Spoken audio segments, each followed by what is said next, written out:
Bonsoir à tous, bienvenue, nous sommes le mercredi 29 mars et comme chaque mercredi, le pape a poursuivi ce matin son cycle de catéchèse. Lors de l'audience générale Place Saint-Pierre, le Saint-Père a continué d'évoquer le thème de l'espérance en se focalisant cette fois-ci sur une figure, celle d'Abraham, non seulement notre Père dans la foi, mais aussi notre Père dans l'espérance. On écoute un résumé de la catéchèse du pape. Frères et sœurs, Abraham, notre Père dans la foi, est aussi, selon saint Paul, notre Père dans l'espérance. En effet, le Dieu qui se révèle à lui est le Dieu qui sauve, qui appelle à la vie, qui nous arrache au désespoir et à la mort. Dans la vie d'Abraham, tout est prophétique et le devient pour nous. Dieu a ressuscité Jésus en sorte que nous puissions passer en lui de la mort à la vie. L'espérance d'Abraham s'enracine dans sa foi, une espérance capable d'aller au-delà de toute espérance, de se manifester là où, humainement, il n'y a plus d'espérance. Nous sommes invités à suivre l'exemple d'Abraham en faisant confiance non pas à nos sécurités, à nos raisonnements, à nos propres forces, mais au Dieu de la résurrection et de la vie, qui maintient sa promesse à l'heure de l'épreuve et de la mort.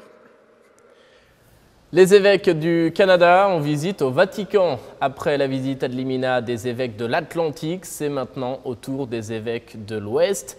Ils ont été reçus en audience privée par le Saint-Père. Les évêques ont ainsi eu l'occasion de parler de la vie de l'Église dans leur diocèse. Et puis au cours des prochaines semaines, ce sera au tour des évêques du rite latin. Et fin avril, eh bien, ce sera les évêques de l'Ontario qui se rendront à leur tour au Vatican pour leur visite ad limina. Et les évêques de l'Ontario, puisqu'on en parle justement, étaient en visite ce mardi dans nos locaux. Ils ont pu rencontrer toute l'équipe de Ciel et Lumière et découvrir nos nouveaux studios. La messe a été célébrée dans notre chapelle par Monseigneur Fabreau, évêque de London.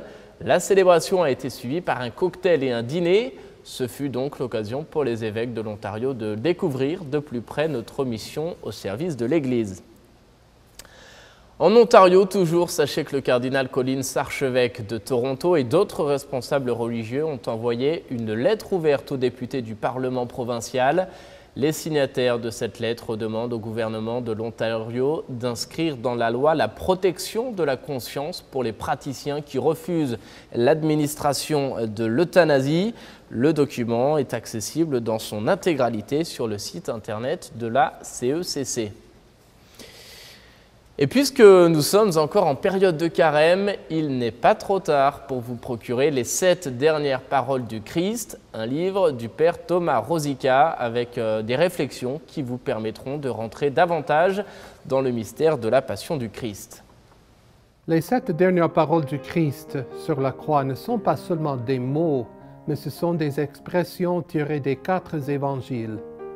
Et ces expressions nous invitent à entrer plus profondément dans le mystère de sa passion et dans le mystère de la résurrection du Christ, celui qui s'est donné complètement pour nous.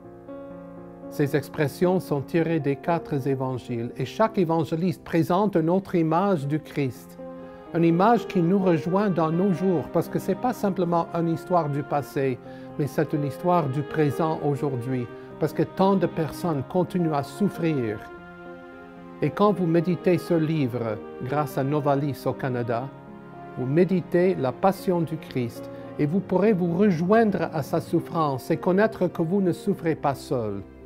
Parce que tout ce qui s'est passé sur le calvaire il y a longtemps continue à se passer aujourd'hui avec tant de souffrance, avec tant de chrétiennes qui souffrent, qui sont persécutées. Je vous encourage d'acheter ce livre de nous à Ciel et Lumière et aussi de Novalis. Je vous invite à procurer ce livre pour que vous puissiez faire une belle expérience de carême cette année et pour les années dans le futur. C'est la fin de cette émission. Merci de l'avoir suivi. Je vous souhaite à tous une agréable soirée. À demain.